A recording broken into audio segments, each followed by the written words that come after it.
یہ بھی میرا خط پہنچانے کا انعام، لیکن میرے بابا تک پہنچانا اور انہیں سلام کہنا اور کہنا بہت شکایت ہے تم لوگوں سے، سغرا کو تم نے خط نہیں لکھا، مجھے بھول گئے، وعدہ کیا تھا لے آئیں گے، لینے کسی کو نہیں بھیجا۔ لیکن سغرا کو کیا خبر تھی اس معصوم بچی کو کہ نکلے ہیں اور امتحان میں گرفتار ہوئے ہیں، خود کی خبر سے بے خبر ہیں، بیٹی کی کیا خبر لیتے۔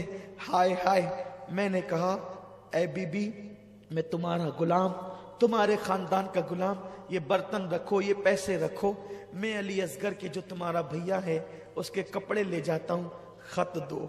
اور کہتے ہیں اس کے بعد کہ یہ میں کوفہ کی طرف جا رہا تھا، لیکن اچانک میرے گھوڑے کو کوئی اس طرف موڑتا تھا، میں اپنے گھوڑے کو ادھر لے جاتا تو غیبی طاقت ادھر، پھر ادھر لے جاتا تو غیبی طاقت ادھر۔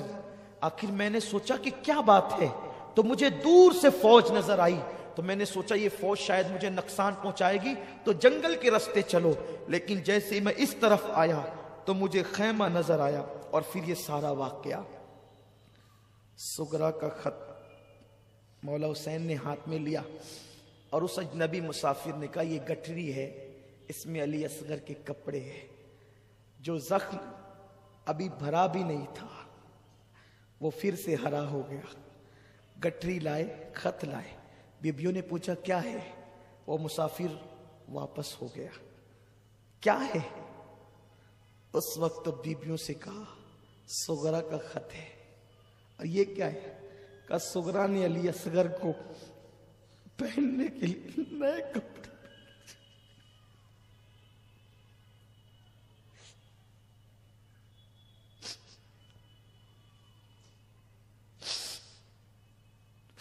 ہائے رے اہل بیت، تمہاری بے کسی کو سلام، کیا گزری ہوگی، کیا گزری ہوگی۔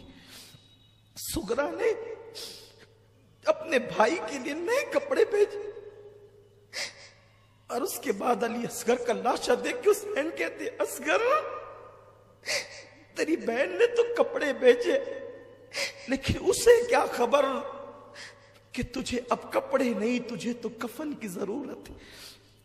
کچھ سنبھلے تو خط کھولا، خط کھولا تو شکایتیں ہی شکایت، امی سے شکایت، ابا سے، پھوفی سے، علی اکبر سے۔ خط کا مضمون تو صوفیہ نے، اہل اللہ نے بہت طویل لکھا ہے، لیکن ایک بات میں پڑھوں گا اس میں سے ضرور۔ خط کے مضمون میں ایک عبارت یہ تھی، علی اکبر اب تو آئے گا تو میں تجھ سے کبھی بات نہیں کروں گی، تو نے مجھ سے کہا تھا نا کہ تو بہن اچھی ہو جائے گی تو میں تجھے لینے آؤں گا، تو لینے نہیں آیا نا، اب میں تجھ سے زندگی بھر روٹھی رہوں گی، بات نہیں کروں گی۔ حسین کہتے ہیں ہائے سغرا، تیرا بھیا علی اکبر تو جنت کی طرف مزے لینے چلا گیا، اب تو کیا اس سے بات کرے نہ کرے۔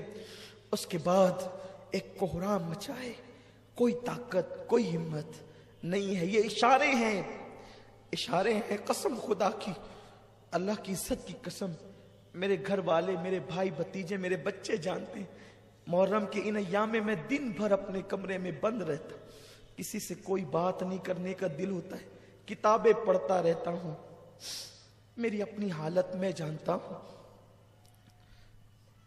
میرا دین بڑا محتاط ہے، میرا مسلک بڑا محتاط ہے، جو پڑھا ہے وہ بیان نہیں ہو سکتا، جو لکھا ہے وہ کما کہو بیان نہیں ہو سکتا، لیکن مختصر یہ کہ اب وہ وقت آیا کہ مولا حسین نے کربلا میں جانے کا ارادہ کر لیا۔ سہاگ اجڑتا ہوا بیبیاں دیکھ رہی ہے، لاشیں پڑی ہے، خیمہ خالی ہو، سہاگ اجڑ رہا ہے، قائد قافلہ، سالار قافلہ اب قافلے کو ایک جنگل میں چھوڑ کر جانا چاہتا ہے۔ بیویاں کہتی حسین کس کے بھروسے چھوڑ جاؤ گے؟ سکینہ کو ہوش آتا ہے، بابا آپ کے سینے کے بغیر مجھے نیند نہیں آتی، بابا آپ کس کے بھروسے مجھے چھوڑ جاتے ہیں؟ مولا حسین نے کہا سکینہ